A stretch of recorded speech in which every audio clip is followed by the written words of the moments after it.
And this topic, similar triangles, can be used to calculate distances that are difficult to measure directly, like this example. Okay, so for example, you and your classmate want to find the height of a flagpole. So you and your classmate. So this is you and your classmate. No, um, on a Sunday afternoon, like napakainit, no? The flagpole is too tall to measure directly. Kahit magpatong-patong pa kayo dyan ng classmate mo, hindi, mahihirapan kayo, right? So, ang hirap i-measure nun. Bakit may sulat dito? Ay, nawala na yung sulat ko. Ayan. Nawala na yung classmate, nawala na rin yung ulo. Sige, lumiit yung ulo niya. Palakihin pa natin. So, pag ganito. Ayan. So, yun na nga, no? So, kung mukhang ayaw kong pa sagutin ng last part, no? Because this is a problem, no? So, ang sinasabi ko lang dito, kung ito yung hahanapin mo, yung taas ng flagpole, kahit gumamit ka dyan ng meter stick, hindi mo kakayanin, no? Kahit magpatong-patong kayo ng classmate mo, hindi mo kakayanin umakit dyan, no? Kahit puro ako, no? Basta, no? Mahihirapan ka. So, anong gagawin mo? Anong gagawin mong paraan para uh, masukat natin yung taas ng flagpole vertically. Okay? Na sobrang init tapos ganito yung sitwasyon. Um, Now, how tall is the flagpole? Because yung given lang naman natin dito, yung shadow lang ng flagpole. Flagpole, okay? So yung shadow ng flagpole is 12, okay? So 12 is the shadow of flagpole. And bakit natin nakuha yun? Syempre may arrow dito, no? Kailangan naman merong shadow kapag gabi. So, syempre, mainit nga, Sunday afternoon. So, meron tayong direct link, ang tawag dito? A shadow, no? From the flagpole. So, basically, para mahanap mo kung gaano kataas itong flagpole na to, no? Meron lang simpleng formula. So, your classmates,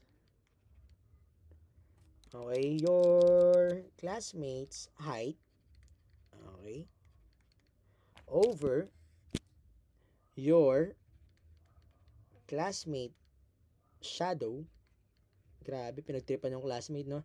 And that is equal to uh, flagpole height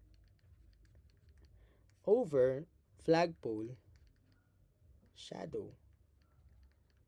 So, anong kinalaman yung height mo ng classmate mo at yung shadow ng classmate mo? No, dun sa height ng flagpole and the shadow ng flagpole. So, for this, you can easily measure the shadow of your classmates, and the height of the flagpole is the only value in the proportion that you do not know.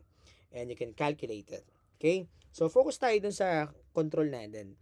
So, basically, in this given, your classmate's height is 5 feet tall. No? So, sabi dito, yung height doon ng classmate mo is 5 feet tall. Okay? And the cast of your shadow is 4 feet, no? 4 feet lang yung shadow niya. Hindi ko alam kung sino mas maitim, yung shadow ba niya o siya.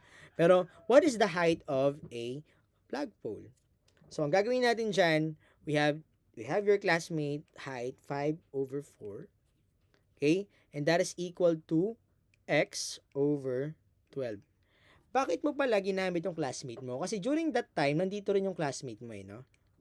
So, syempre, sisinagan din siya ng ilaw, ng araw, no? Ibig sabihin, nandito yung shadow niya. Parehas lang din sa may flagpole, no? So, ibig sabihin, pwede natin makuha yung proportion nun. No? This is the height of your classmate, the shadow of your classmate, and that is equal to the flagpole height, which is ito, yung x, over the flagpole shadow. So, chinek mo no? Na nakita mo, ang layo ng shadow ng flagpole is 12. So, you can use this proportion. 12 times 5, that is 60. No, that is 4 times x, that is 4x.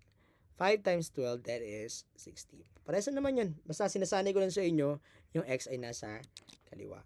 So, 4x divided by 4, So, the remaining would be x equals 60 divided by 4, that is going to be 15. So, nahanap mo ba yung tall, kung gaano ka tall yung ating flagpole? Yes, the height would be 15. So therefore, itong flagpole na to, ang taas niya is 15. So, the flagpole is about 15 feet tall. Okay? So, ganun ka-stig yung math dito. Tsaka yung topic natin na similar triangles. Na kahit yung height mo lang, tapos same lang naman yung araw, di ba? Makita mo lang yung shadow ng height mo. Tapos, yung height mo mismo, no?